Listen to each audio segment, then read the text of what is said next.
Ce 30 août à Paris, dès les premières heures, des chants ont résonné dans la chapelle Sainte-Thérèse, loin de Libreville, la capitale gabonaise. Mais le cœur tourné vers le pays, la diaspora gabonaise a tenu tout d'abord à rendre grâce à Dieu. Elle célèbre non pas une, mais deux événements jumelés d'un peuple devenu libre en 1960 et d'un élan de renouveau amorcé le 30 août 2023. À l'ambassade du Gabon à Paris, la cour est comble une communauté diverse, unie dans un même souffle, celui du patriotisme. C'était la première fois que je viens ici, donc c'est quelque chose que je n'avais jamais fait. Pourtant, je suis en France depuis que je suis petite et aujourd'hui, j'ai décidé que je viendrai tous les ans. Des événements comme ça doivent absolument être à l'image de ce que le pays doit devenir et je suis fier de voir participer à cet événement.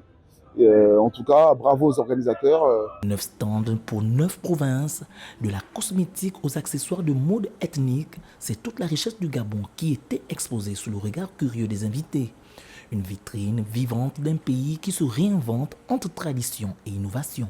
Depuis le 30 août 2023, mon pays s'est inscrit dans une démarche inclusive mettant le bien-être des Gabonais au centre des priorités. À l'adresse de la diaspora, vous êtes la pierre angulaire de l'édifice gabonais. Le Gabon a besoin de toutes les forces vives, surtout de votre expertise acquise hors des frontières pour l'effectivité de la diversité économique à laquelle il aspire. Le Gabon n'était pas seulement célébré ce 30 août à Paris, il était incarné dans chaque chant, chaque main tendue, chaque étoffe colorée.